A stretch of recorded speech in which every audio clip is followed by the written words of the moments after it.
difícil até para explicar.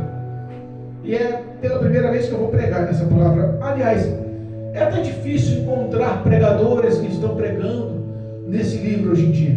Eita Deus. Mas que o Senhor nos dê graça e que a revelação do Espírito Santo chegue ao nosso coração em nome de Jesus. Amém? Amém. Livro de Eclesiastes. Eclesiastes capítulo 1. Eclesiastes capítulo 1. Louvado e engrandecido é o nome do Cordeiro vivo. Eclesiastes fica depois de Provérbios. Amém? Amém. Antes de Cantares de Salomão. Louvado e engrandecido seja o nome do Senhor. Aos que nos acompanham pela internet, se tiveram a oportunidade de procurar uma Bíblia aí, pode ser online ou uma Bíblia física mesmo, tiveram a oportunidade de nos acompanhar na leitura, faça em nome de Jesus. Eclesiastes capítulo 1 diz a palavra do Senhor, o tema: vaidade de todas as coisas terrestres. Eita Deus. Amém? Amém. Versículo 1. Palavras do pregador, filho de Davi, rei de Jerusalém. Vaidade de vaidade, diz o pregador, vaidade de vaidades, é tudo vaidade. Que vantagem tem o homem de todo o seu trabalho que ele fez debaixo do sol? Uma geração vai e outra geração vem, mas a terra para sempre permanece. E nasce o sol e põe-se o sol e volta ao seu lugar de novo e de onde nasceu. O vento vai para o sul e faz o seu giro para o norte. Continuamente vai girando o vento e volta a fazer os seus circuitos. Todos os ribeiros vão para o mar, e contudo o mar não se enche. Para o lugar para onde os ribeiros vão, para aí tornam eles a ir. Todas essas coisas se cansam tanto que ninguém o pode declarar. Os olhos se não fartam de ver e os ouvidos de ouvir. O que foi, isso é o que há de ser, e o que se fez, isso se torna a fazer, de modo que o que nada há de novo debaixo do sol. Há alguma coisa de que se possa dizer, vê isto é novo? Já foi no século passado que foram antes de nós. Já não há lembrança do que se precederam e das coisas que hão de ser também delas não haverá lembranças. Nós que hão de vir depois, nos que hão de vir depois. Eu, o pregador, fui rei sobre Israel em Jerusalém e apliquei o meu coração em esquadrinhar e a informar-me com sabedoria de tudo quanto sucede debaixo do céu. Esse enfadonho e ocupação deu Deus aos filhos dos homens para nele os exercitar. Atentei para todas as obras que se fazem debaixo do sol, e eis que tudo era vaidade e aflição de espírito. Aquilo que é torto não se pode endireitar, aquilo que falta não pode ser calculado. Falei eu com o meu coração dizendo, eis que eu me engrandeci e sobrepujei em sabedoria a todos os que houve antes de mim em Jerusalém. Na verdade, o meu coração completou abundantemente a sabedoria e a ciência, e apliquei o meu coração a conhecer a sabedoria e a conhecer os desvários e as loucuras, e vim a saber que tanto isso era aflição de espírito, que também isso era aflição de espírito. Porque na muita sabedoria não há enfado, na muita sabedoria há muito enfado, e o que aumenta em ciência, aumenta em trabalho. Amém? Amém. Louvado seja Deus. Eita Deus. Irmãos, nós temos aqui um tópico que eu particularmente nunca ouvi pregação sobre Eclesiastes capítulo 1. É muito comum a gente ver pregações sobre Eclesiastes 3, até para todas as coisas, né? O Eclesiastes capítulo 11, lança o seu pão sobre as águas, mas o capítulo 1 particularmente nunca vi. E Deus colocou no meu coração uma revelação sobre a realidade da sociedade atual. a realidade da sociedade, dos homens, dos pensamentos, do raciocínio do ser humano nos dias de hoje. Eita Deus. E nós sabemos que o autor do livro de Eclesiastes, apesar de você observar que o tema do livro não mostra quem é o autor, e nós sabemos que em todas os 12 capítulos de Eclesiastes, ele não menciona o seu nome, mas ele deixa, sem falta de dúvida, quem é o autor no capítulo 1, no versículo 1, ao qual lemos. Palavras do pregador, filho de Davi, rei em Jerusalém. O único filho de Davi que foi rei em Jerusalém foi Salomão. E quem era Salomão? Eita Deus. Salomão foi um homem escolhido por Deus. A Bíblia fala que Salomão, ele era um homem que andava com Deus. Se eu não me engano, está lá em 1 Reis, fala que 1 Reis, capítulo 3, versículo 3. Olha só, quem era Salomão? Salomão, sabemos que era filho de Davi. E Davi foi um homem segundo o coração de Deus. Todo o projeto e sonhos contemplados por Deus para a vida de Davi foram contemplados e realizados, mas uma obra Davi não conseguiu realizar, que foi justamente porque tinha sangue em suas mãos. Mas passou essa herança para Salomão. Salomão assumiu o reinado ainda menino, novo.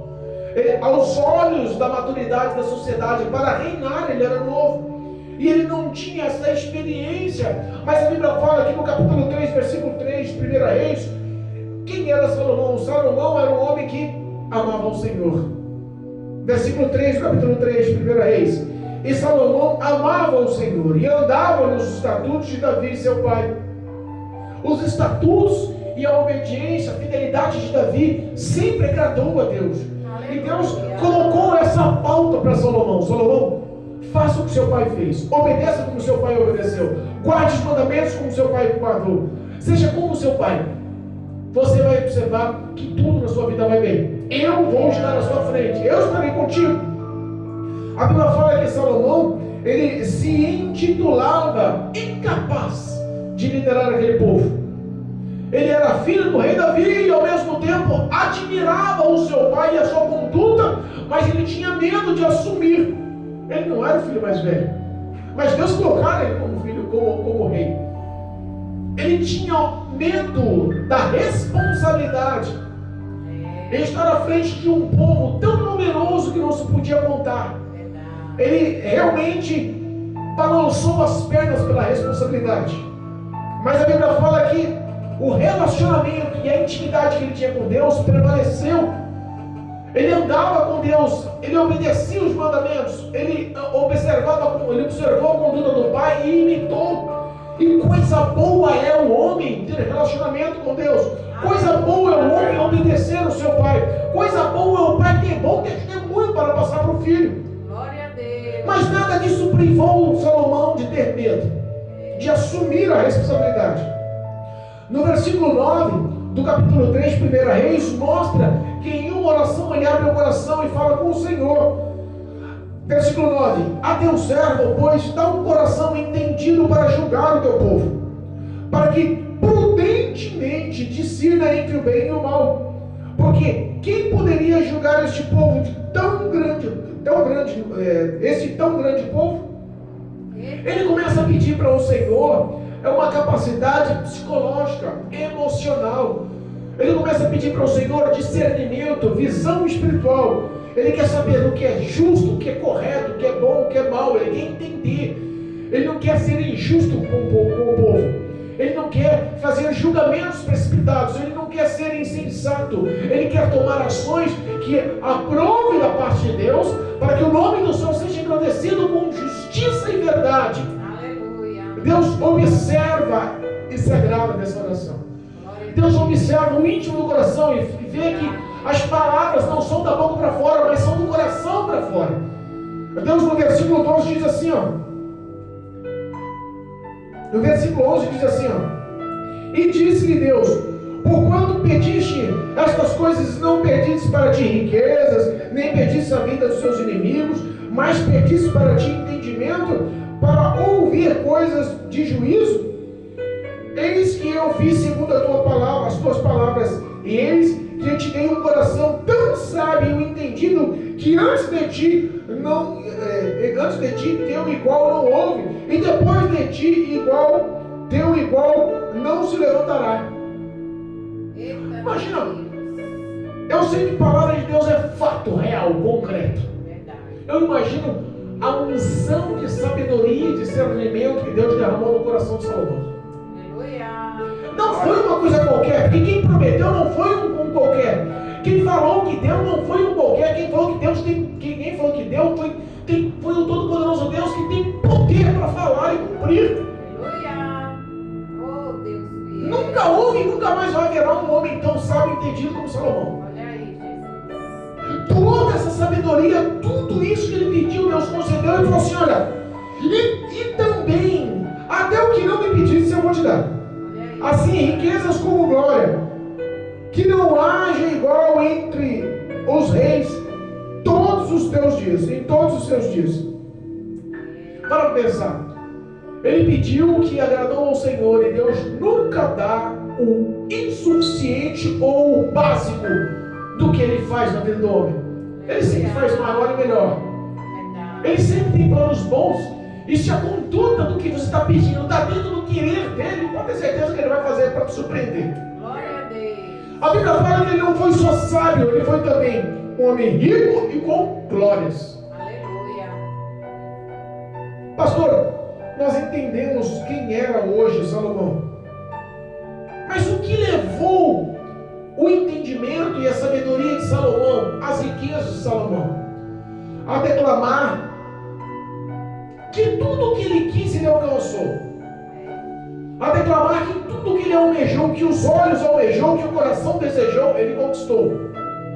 Se nós pegarmos a continuação de Eclesiastes capítulo 2, declara o que realmente Salomão era. Olha só, no capítulo 2 de Eclesiastes, no versículo 7 em diante, mostra mais ou menos o que era ou quem era. Versículo 7, no capítulo 2 de Eclesiastes: adquiri servos e servas, e tive servos nascidos em casa. Também tive grande possessão de vacas e ovelhas, mais do que todos os que houve antes de mim em Jerusalém. Naquela época, riquezas e bens palpáveis, que realmente desse futuro, era sim você ter um acúmulo de servos e servas e animais, vacas, ovelhas e todas as espécies de animais. Provava que ele realmente tinha um rebanho farto para subsistir ele e as suas gerações, porque a economia tinha base naquilo. Versículo 8: amontoei também para mim prata e ouro, e as joias dos reis das províncias. Provi-me de cantores e de cantoras, e de delícias dos filhos dos homens. Olha só, ele possuiu também, além de ouro, prata, ele possuiu também o glamour de ter pessoas que lhe cantassem, e o acúmulo de mulheres.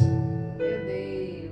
A Bíblia nos diz que Salomão tinha em seu harém 1000 mulheres. Meu Deus.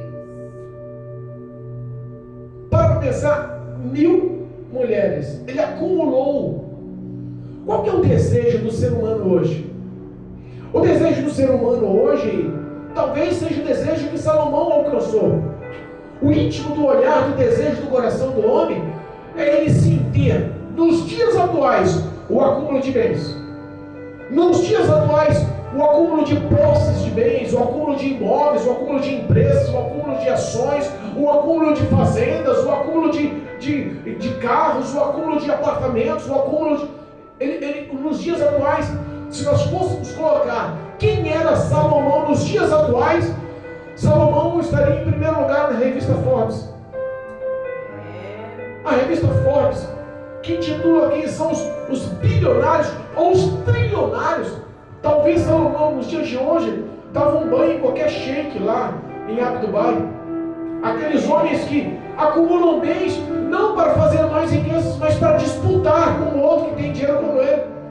Constroem arranha-céus que atravessam as nuvens e chegam aos céus, sendo um dos maiores arranha-céus do mundo, e 70% do edifício está vazio, porque ele não está a fim de retorno financeiro, ele está só a fim de disputar. Eu tenho o maior edifício do planeta. Pessoas que brincam com um carro importado na areia e se quebrar, joga para lá, compra outro. Eu imagino que Salomão, se fosse vivo hoje, com o status que Deus deu para ele, porque quem deu tem poder para dar. Riquezas e glórias não se compara quando Deus diz que vai dar. Ele deu para Salomão. Nos dias atuais ninguém se compararia a Salomão. Salomão, ele acumulou não só bens materiais, mas ele acumulou também prazeres carnais. Olha só. E das delícias dos filhos dos homens, e de instrumentos de música e de sorte. Olha só. Engrandeci-me e aumentei do que todos os que houve antes de mim em Jerusalém. Intercederão também comigo a minha sabedoria. Ele não se deixou perder no meio de tanto, ele conservou a sabedoria, porque quando Deus dá, ele não se arrepende, ele não retira. Quando ele dá um dom, quando ele dá um talento, quando ele dá algo para o homem, ele não vai se arrepender. Ah, você foi mal criado, eu vou tomar de novo. Não. Por mais que a conduta de Salomão foi uma conduta de satisfação carnal, dos seus desejos pessoais, da sua cobiça, da sua avareza, de tudo que ele entendia que era bom e satisfazia, Deus mesmo assim conservou a sabedoria que Deus deu para ele. Ele ainda era o homem mais rico. Mas olha o versículo 10. E tudo quanto desejava os meus olhos, não lhe neguei, nem privei o meu coração de alegria alguma, mas o meu coração se alegrou de todo o meu trabalho, e esta foi a minha porção de todo o meu trabalho. Versículo 11 mostra o resumo da história dele. Meu Deus. E olhei eu para todas as obras que fizeram as minhas mãos, como também para todo o trabalho que eu trabalhando tinha feito, e eis que tudo era vaidade e aflição de espírito, e que proveito nenhum havia debaixo do sol. Ponto. Eita Deus. Essa era a história de Salomão. Tudo isso foi um prefácio para dar início à leitura que nós demos. Salomão era filho de rei Davi. Salomão, ele foi sincero e andava com Deus. Ele fez orações e pediu discernimento e sabedoria. Deus não só tentou a sabedoria, Deus para ele também riqueza e glória. Se tornou um homem que conquistou tudo o que ele quis. Ele era um homem extremamente sábio. Ele foi o rei mais importante dentro da estrutura da história de Jerusalém. Ele construiu o templo, edificou o palácio, fez dezenas e centenas de obras, alcançou várias cidades. Salomão não foi uma pessoa qualquer, mas ele fala que no resumo de tudo que ele conquistou, ele só conseguiu enxergar vaidade e aflição de espírito. Meu Deus, é forte. Vaidade e aflição de espírito. É por isso que nós entendemos que ele começou no versículo 2. Olha, vaidade de vaidade. Diz o pregador que tudo é. Sabe o que representa a palavra pregador? Ensinador, ou mestre, ou professor. Aleluia. Porque um pregador, ele tem o intuito somente de instruir. Quem opera é Deus, quem faz o milagre é Deus. Aleluia. Ele, como um professor, ou como um doutor, ou como um mestre, ele está ali só para passar o que ele tem de conteúdo que Deus lhe deu. Mas ele mostra que a vaidade, ela tem uma simbologia, é como o vento. Meu Deus. Tudo abaixo do sol é como o vento. Em algumas liturgias dizem que a vaidade é como uma bolinha de sabão. Já viu criança brincando com uma bolinha de sabão? Ela se alegra, ela brinca, ela forma aquela bolinha de sabão, e aquela bolinha, ela cresce, colorida, exuberante, enche os olhos. Não tem um adulto que não vê uma bolinha de sabão e não acompanhe com brilho, com majestade, mas quando ela estoura, o que acontece? Acaba. Vê que dentro dela está vazia, está oca, não tem nada, não tem conteúdo. Tudo que o homem almeja e deseja se enquadra no versículo 3 aqui, ó. Que vantagem tem o homem de todo o seu trabalho que ele fez debaixo do sol? Eita, meu Deus. Qual é a vantagem? Nós entendemos que às vezes as pessoas gastam a sua saúde para acúmulo de bens, para acumular riquezas. Às vezes nós vemos pessoas que perdem famílias para acúmulo de bens e riquezas.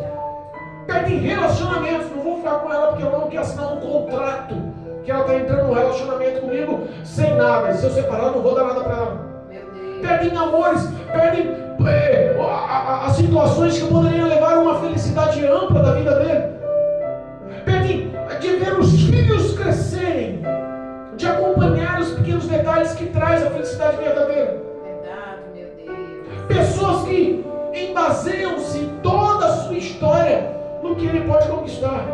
E sabe qual é o fim dessa história? Que proveito há? O proveito é que a próxima geração é que vai usufruir do que ele lutou tanto para conquistar. Passa a vida inteira lutando, conquistando, acumulando. Gasta tempo, dinheiro, investimento, energia, felicidade.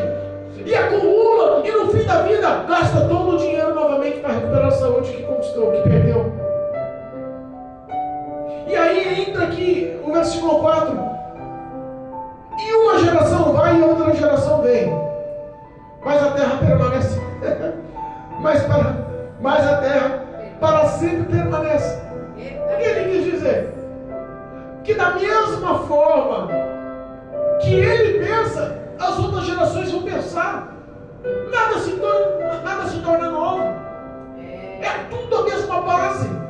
Salomão olhava e ele falava porque ele sabia, ele tinha conteúdo para falar. Ele era extremamente rico, não tinha ninguém maior que ele.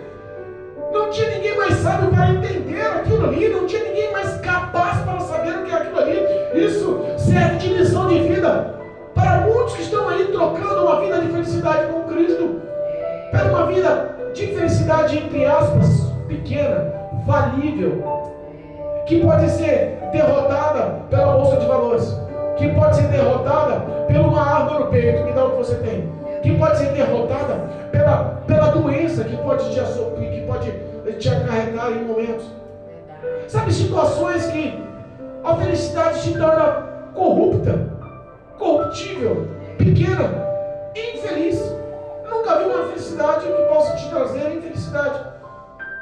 Pessoas que entendem que tudo isso passa. Tem pessoas que infelizmente não conseguem entender. Nós vemos uma das atrizes mais famosas do Brasil, desde o começo de 1900, Hebe Camargo. Foi uma atriz memorável, atuou em cinemas, atuou em teatro, atuou na televisão, fez novelas, fez programas. Uma mulher extremamente conhecida, faleceu rica e colocou em seu caixão todas as suas joias e ouros.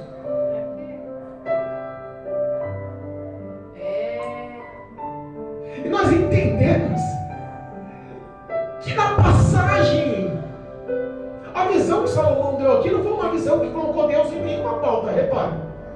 Não colocou salvação em nenhuma pauta, não colocou colocou uma visão 100% humana. Salomão mostrou o que ele tinha de humano, não de espiritual. Ele diz assim, ó: e nasce o sol, e põe-se o sol, e volta ao seu lugar aonde nasceu. Tradução: a rotina continua a mesma. Tudo que você entender como felicidade vai passar novamente. O vento vai para o sul e faz o seu giro, e volta para o norte, e volta a fazer os seus giros, e tem uma rotina que a gente nem conhece. Todos os ribeiros de água, eles desembocam, eles vão sentindo ao mar, e o mar não se enche. Repare que tem coisas que você vê, ele deu um exemplo aqui da natureza. Mas a gente sabe que esses exemplos mostram que existe uma ação que está no comando de Deus. Deus usa cada uma dessas ações, cada um desses elementos, como o nascer do sol, cada um dos elementos, como a posição e o andar dos ventos, como as águas, que todas vão para o mar, e o mar as devolve em forma de vapor, e depois volta o ciclo novamente, volta a nascer novamente, desembarcar no mar novamente. Deus tenta mostrar que tudo é igual, e que não dá para procurar felicidade naquilo que não existe. Porque tudo isso daqui é perecível, vai e volta, fica. Tem coisas que o homem tem que entender que não dá para se completar com eles. as coisas se cansam tanto, versículo 8, que ninguém pode declarar. Os olhos não se fartam de ver, nem os ouvidos de ouvir. Eita Deus. Quando a gente vê o que os olhos almejam, o que o ouvido guarda, ouve e guarda, nós vemos que realmente é uma verdade. Que exemplo simples? Se você estiver andando a pé e decidir comprar um meio de transporte, vamos conversar um pouco. Eu comprei um Fusquinha. Eu estou extremamente alegre no Fusquinha.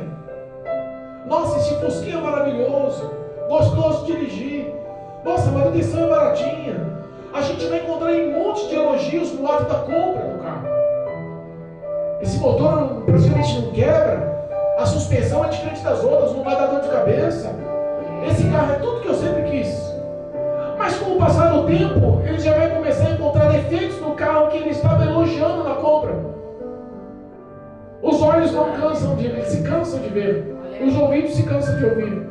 E aí ele vai passar a olhar o do próximo melhor. Oh, peraí, mas aquele ali já tem vidro elétrico, trava elétrica, direção hidráulica, o meu não tem. Aquele não tem um motor tão barulhento como o meu, um motor de refrigerador líquido. Quer saber uma coisa? Eu vou procurar aquele que é mais econômico, aquele que tem mais recursos. Já não se satisfaz com o Fusquinha, vai para um Gol. Aí do Gol não mais satisfaz. Não, eu quero um ar-condicionado, vai para o Monza. E já não mais satisfaz o Monza, e está começando a crescer. E daqui a pouco, ele pode estar com uma Ferrari de 2, 3 milhões, que ele vai estar de olho no carro mais avançado do planeta, que também não vai o suprir, não vai lhe trazer felicidades. Para você entender que todas as conquistas que nos enchem os olhos, que nos dá graça de ouvir, que não se cansamos, ela é passageira. Tem pessoas que procuram a felicidade em tantas coisas e não conseguem ser completas. Salomão procurou felicidade no acúmulo de ouro e prata, não conseguiu, viu que era vaidade. Procurou acúmulos em animais, em rebanhos, aquilo que todo mundo almejava, ele procurou e conquistou, e viu que aquilo também não completou. Salomão procurou no relacionamento sexual, no relacionamento afetivo, no relacionamento familiar, mas também não conseguiu encontrar a felicidade. Os olhos não se cansavam de ver, os ouvidos não se cansavam de ouvir, mas como diz o próprio pregador, é vaidade, é um sopro, é passageiro, não completa intimamente o coração do homem. Se nós pegarmos o capítulo 1 de Eclesiastes, mostra o início de uma declamação do que é vaidade, daquilo que não compensa tanto trabalho, tanta dedicação, tanta energia gasta. E se nós pegarmos o capítulo 12 de Eclesiastes, que termina a carta de Eclesiastes, pegarmos o capítulo 12, versículo 1, mostra o que ele quer dizer à humanidade. Eclesiastes capítulo 12, versículo 1 diz assim, ó: essa é a visão que ele quer dar sobre todo o contexto do capítulo 1. Lembra-te do teu Criador nos dias da tua mocidade, antes que venham os maus dias e cheguem os anos dos quais vinha dizer: não tenho nele contentamento. Meu Deus. Por que ele falou mocidade? Ele podia ter falado assim: lembra do Senhor quando você estiver no auge das suas conquistas. Lembra do Senhor na tua velhice, que você já está aposentando, já está bem. Lembra do Senhor quando você estiver completo, com sua família, saudável, próspero. Lembra do... Não, ele falou: lembra do Senhor no dia da tua mocidade. Porque é na nossa mocidade que nós começamos a almejar e a querer abraçar o mundo com as mãos. A vaidade é inflamada no coração do homem quando ele começa realmente a entender, e começa a entender o que era as conquistas na nossa mocidade.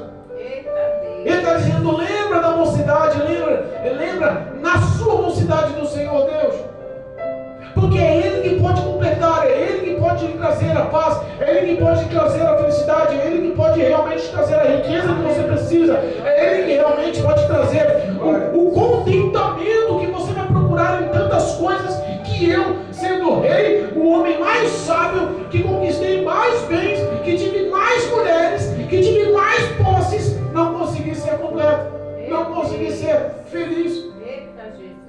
Vi que tudo isso foi vaidade. É verdade. Lembra-te do teu Criador nos dias da tua mocidade, antes que venham os maus dias e você venha a dizer: não tive neles contentamento. Olha aí, Jesus. É fogo. Quantas pessoas olham para trás em suas vidas e trocariam as riquezas que tinha pelo sorriso da esposa? Trocariam tudo que tinha pelo momento com o filho num parquinho? Quantas pessoas no leito de morte Meu Deus. chegam nos médicos? Pode ser o homem mais rico, mais importante. O médico vai olhar para ele e falar assim: olha, acabou. A medicina não pode fazer mais nada. De hoje para amanhã você morre. Não, doutor. Te dou o que você quiser em dinheiro, mas me dá mais uma semana de vida, para que eu possa sair daqui e ir lá falar para o meu filho que eu amo, que tem tantos anos que eu não consigo falar para o meu filho que eu amo. Jesus. Ir lá abraçar e beijar a minha esposa, que há tantos anos eu estou ignorando e esquecendo dos pequenos prazeres de sentar no sofá e ouvir uma música abraçadinho com ela. Eu não consigo mais ter o prazer de encontrar os meus irmãos, as minhas irmãs, e numa mesa comer, beber, rir. Eu troco a minha fortuna, doutor, se você me der mais uma semana de vida para realizar os meus desejos. Deus Todo-Poderoso. Sabe que um grande homem, um banqueiro muito famoso, morreu aqui no Brasil. Ele era um dos homens mais ricos do Brasil. E quando ele faleceu, quando ele veio a morrer, a filha dele, no hospital, ele era um dos homens mais ricos do Brasil, um dos mais ricos do mundo, era um homem extremamente famoso. Não vou comentar nome para não causar polêmica pelo ato de morte, mas a Covid levou muita gente importante de 2019 para cá. E esse homem bilionário, um dos mais ricos do Brasil, um dos mais ricos do mundo, no hospital, morre a filha do lado. Ela olha para um doutor e fala: meu pai morreu, deixando uma herança bilionária, e morreu por uma coisa que lhe faz falta, que é grátis: a falta de ar. Meu Deus. Olha aí. Quantas vezes nós não conseguimos valorizar o que Deus nos dá?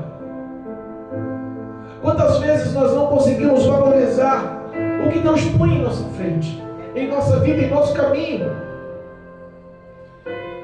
Se pegarmos a verdade desse evangelho aqui,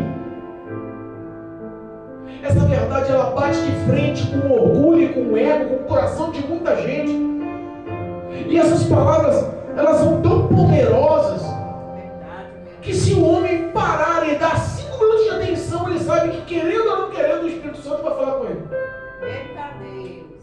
Querendo ou não querendo, ele vai fazer uma autoanálise e vai falar: que prazer tenho eu em ter tanto acúmulo de bens e não consigo levar um sorriso a ninguém, Meu Deus. não consigo levar um amor a ninguém.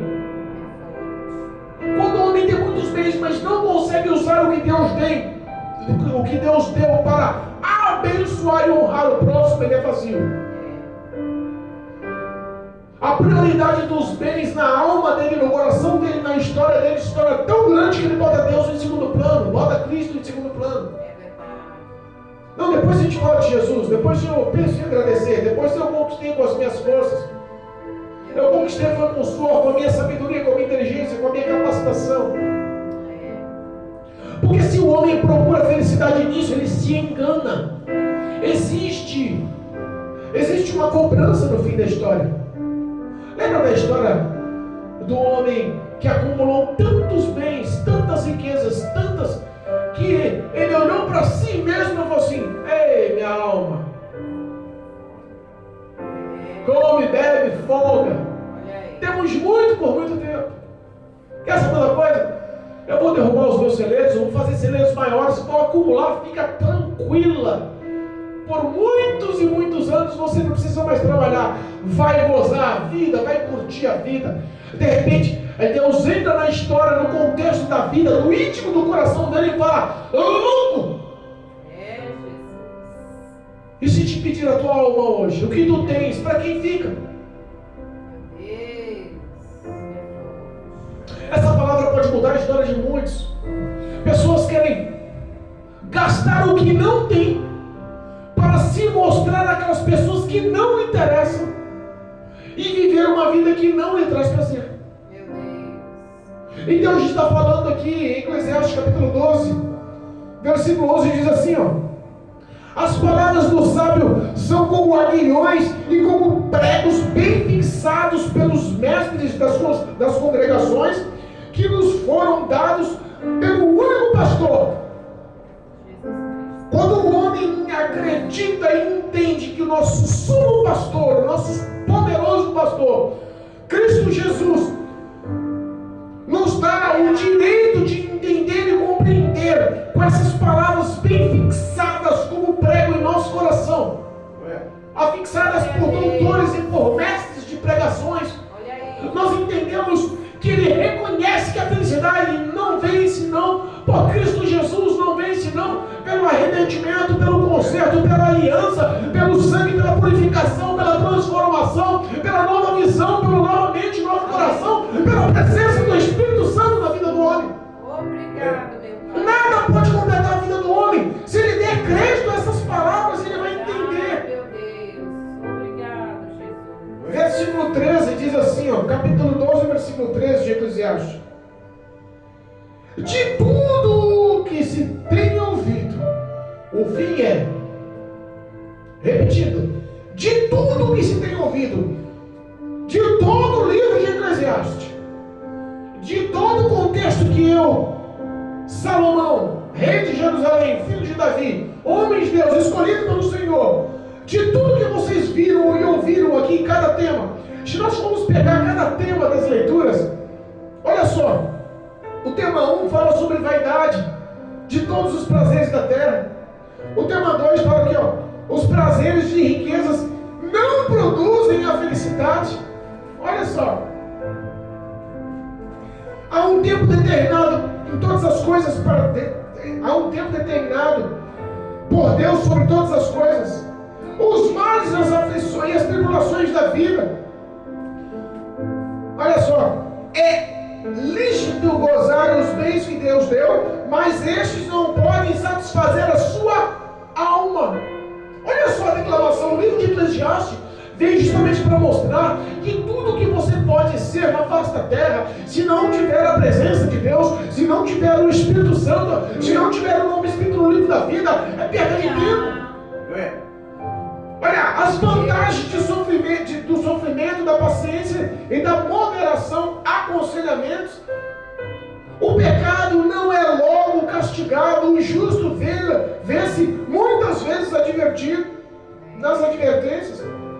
As mesmas coisas sucedem os justos e os ímpios, gozando dos bens que Deus nos dá. Nós entendemos que todo o livro de Eclesiastes tem um resumo único. O resumo de ser fiel a essa palavra continua no capítulo 13, no capítulo 12, versículo 13. De tudo o que se tem ouvido, o fim é: teme a Deus e guarda os seus mandamentos, porque este é o dever de todo homem. Temer a Deus. O ato de temer a Deus não é ter medo de Deus. Temer a Deus é o ato de conhecer a Deus.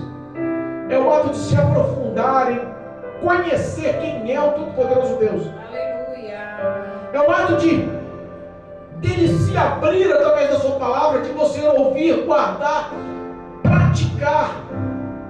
Não ser só ouvinte, mas praticante. Glória. Que você venha verdadeiramente amar essa palavra, viver essa palavra. Esse é o dever do homem. O dever do homem não é ter 1000 mulheres. Porque tem pessoas que procuram a felicidade de cama em cama, não se importando com os sentimentos dela, mas sim com os seus prazeres. Porque tem homens procurando felicidade de copo em copo, de bar em bar, de noite em noite. Aquilo não lhe traz satisfação. Porque o prazer de muitos homens é procurar a felicidade de carros em carros, de casas em casas, de viagens em viagens, de fotos em fotos, de postagens em postagens. Mas nada disso consegue fazer o homem colocar a cabeça no travesseiro na hora de dormir e falar: tenho paz, sou feliz, estou completo. O homem não consegue ser e ter, se não verdadeiramente guardar os preceitos e os juízos, os mandamentos e temer ao Senhor Deus Todo-Poderoso. Aleluia. Porque enquanto ele pensar dessa forma, ele está agindo na contramão. Não preciso, sou completo. Quantas pessoas batem no peito e falam: não preciso porque tenho recursos? Fala assim: dinheiro e doença que não cobre, mas eu vou me tratar no Albert Einstein. Você vai com o SAMU da vida, com o SUS da vida. Você vive na periferia andando de ônibus, mas eu posso viver nos lugares mais nobres e andando de helicóptero, de avião ou de carro importado. Como o dinheiro não traz felicidade? Não. Sabe por que o dinheiro não traz felicidade? Porque não se compara. Não se compara você viver 50, 60, 70, 80, 100 anos da sua vida com toda a exuberância, com todo o luxo, com todo o prazer, com tudo o que os seus olhos podem ver e almejar, com tudo que o teu coração pode ver e almejar, com todas as conquistas, satisfações carnais. Não pode se comparar com o que Deus tem preparado para nós. Antes da fundação do planeta, antes da fundação da terra, antes da fundação do que nós entendemos do que é mundo, Deus já tinha preparado a cidade celestial. No céu não dá para comparar. Ó, não haverá lágrimas nos seus olhos, não haverá dor, mágoa, tristeza, sofrimento, angústia, não haverá morte. O dinheiro não pode comprar nada disso. Você não pode falar para mim que sendo o homem mais rico do mundo nunca vai chorar, nunca vai sofrer, nunca vai padecer, ou nunca vai morrer. No céu teremos as riquezas que no mundo não se dão valor. Deus está falando que todo o acúmulo dos bens que você tem sobre a face da terra, no dia do juízo, se não for usado para honrar a Deus, honrar o próximo, pode corroborar contra você no dia da satisfação a Deus. Olha o versículo 14 para darmos encerramento. 14 do capítulo 12. Porque Deus há de trazer a juízo toda a obra e tudo o que há encoberto, quer seja bom, quer seja mal. Olha só aonde está indo os seus caminhos, olha aonde está indo os seus passos, olha que caminho largo você está entrando, que caminho de facilidades. Você acha que a conquista de os bens deste mundo vão te conduzir a uma boa conduta para o julgamento, se você não tem no coração a presença de Deus? O diabo quer te iludir e quer falar para você que você tem um coração bom e que toda a tua riqueza é para o teu bem-estar e que não é pecado. Mas entenda, existe a cobrança da omissão daqueles que podem fazer o bem e não faz.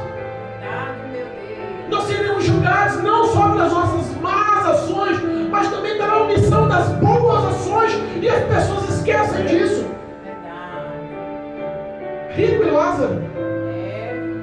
Rico e Lázaro. Jesus que contou essa parábola não foi nenhum apóstolo, não foi nenhum homem, foi o próprio Jesus. Existia um homem rico que comia e bebia e fartava-se e andava de linho puro, fino. Tudo que ele queria ele conquistava, e na porta da casa dele jazia um mendigo por nome Lázaro, que almejava comer das migalhas que caíam da sua mesa, onde cães vinham lhe lamber as feridas e chagas que ele sofria na rua.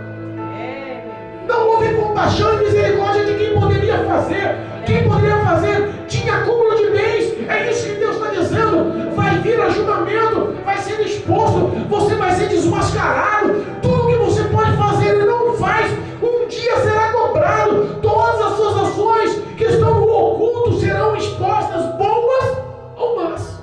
Meu Deus, é verdade. Em nome de Jesus. Glória a Deus. Faça uma análise da sua vida. Aleluia. Qual vai ser a história da sua vida no dia do sepultamento? Meu Deus. Como a filha desse homem bilionário brasileiro, que a Covid o levou, e ela mencionou: o meu pai deixa uma herança bilionária e morre pela falta de um produto que é de graça, falta de ar. Deus tem dado ar nos seus pulmões, energias e forças para você viver, para você amar, para você cuidar, para você ser feliz, para você ter paz. O que Deus tem lhe dado é muito maior. Aleluia. Ame o próximo, pratique o bem, deixe o acúmulo. Tem pessoas acumuladoras. Quanto mais tem, mais quer. Cada um por si, eu não tenho para ter, não vou dar nada, é meu e pronto, acabou. Cuidado. Esse tipo de pensamento é demoníaco, é maligno. Salomão expressa com toda a verdade e sabedoria que Deus lhe deu. Aleluia. Tudo que eu conquistei, sabe o que é? Vaidade e aflição de espírito. Tudo aquilo lhe causava aflição de espírito. Aonde se viu? Olha aí, Jesus. Nós, às vezes, por sermos pobres e humildes, não entendemos a aflição de espírito que um bilionário tem. O medo de perder, o medo das ações caírem, o medo das empresas falirem, o medo de uma queda na bolsa, o medo... A aflição de espírito dele, às vezes é muito maior, não em conquistar, mas em perder o que tem. É verdade, meu Deus. Quantas pessoas não conseguem bater no peito com tantos bens e dizer: sou feliz? E quantas pessoas humildes, comendo arroz e feijão, Fique sorrindo. morando numa casinha de sapê, É, Jesus, é assim. conseguem ser feliz e grato Verdade. por tudo que Deus faz. Deus está vendo o íntimo do teu coração nessa noite. Aleluia. Deus conhece o íntimo do teu ser nessa noite. Glória a Deus. Pessoas que têm acúmulos e não conseguem reconhecer. Meu Deus. Eu vi um testemunho de um médico que casou uma das suas filhas. O testemunho de um médico que casou uma das suas filhas. E aquele homem era muito rico. E no dia da celebração, das festas, das bodas, do casamento, as outras filhas e filhos falaram: pai, nós precisamos de calçados novos para ir nessa festa.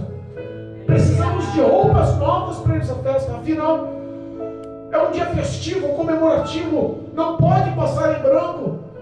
O pai olha para elas, para os filhos, e fala: verdade, faz sentido, está certo, merece. Mas antes vamos refletir o que temos. Olha aí, Jesus. E foram ao closet. E ele abriu, e para aquela que ele pediu um par de calçado novo, ele contou 151 pares de calçados que aquela tinha. Meu Deus. Ele fala: tem calçados aqui que você nunca usou. Não tem nem 10. Olha para aquela que questionou as roupas novas e fala: você tem um acúmulo de casacos, vestidos e todo tipo de modelação de roupas aqui, ao qual você em muitas nunca usou. É. Mas se você prefere, vamos comprar.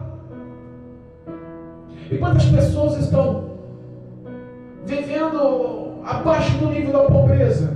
Verdade, meu Deus. Quantas pessoas você vê nas ruas vestida com um saco de lixo plástico para não passar frio pela madrugada, envoltas num jornal ou envoltas em cima de um papelão? É. Quantas pessoas descalços, com os pés sujos, rachados, necessitados de atenção?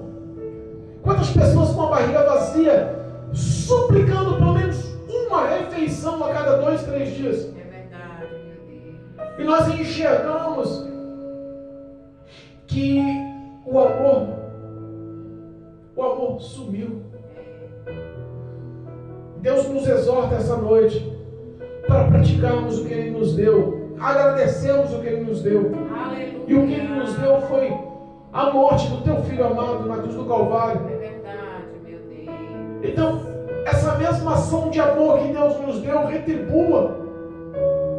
Deus mostrou o seu amor dando o seu Filho para se apropriar dos meus pecados e maldições, para me dar a excelência da vida e a esperança da vida eterna. Glória a Deus. E muitos não conseguem reconhecer esse amor. Deus só está falando: ame o próximo, o maior e melhor que você possa. Deus Todo-Poderoso. Em nome de Jesus. Aleluia. Olhe para o ser humano e entenda que ele possa estar sentindo as necessidades que você sente, Deus. para que você possa suprir, agir com um coração mais benevolente. Aleluia. Jesus Cristo ama a todos, mas haverá um dia de acerto de contas. Verdade. Jesus trouxe o ser humano para ser feliz, ter paz. Mas o que Ele projetou não está aqui nessa terra, o que Ele projetou está nos céus. Aleluia. Ame o próximo para que você tenha o direito, sim, de conhecer a Deus, porque não dá para dizer que conhece a Deus se você não consegue nem amar o próximo. É verdade, meu Pai querido. Em nome de Jesus, eu profetizo sobre a sua vida essa noite, Amém, meu Deus. para a glória de Deus, uma transformação no teu caráter, Aleluia. uma transformação nos seus pensamentos, a libertação da avareza e do acúmulo, Deus, Santo Deus. e que a partir de hoje o Espírito Santo possa encontrar espaço no teu coração, Aleluia. para que você possa honrar mais o teu próximo que a si mesmo, para que você possa abençoar mais o teu próximo que a ti mesmo, para que o nome de Jesus seja glorificado através das suas falas, dos seus sentimentos, das suas ações, para que tudo que você entenda que é bom, você possa compartilhar e o nome de Jesus ser glorificado. Assim acumularás tesouros nos céus. Amém, Jesus. Recebe a presença do Espírito Santo em nome de Jesus. Amém, meu Deus. Em nome de Jesus. Glória a Amém? Deus. Amém. Louvado seja Deus. Glorificado seja o nome do Senhor. Deus é fiel.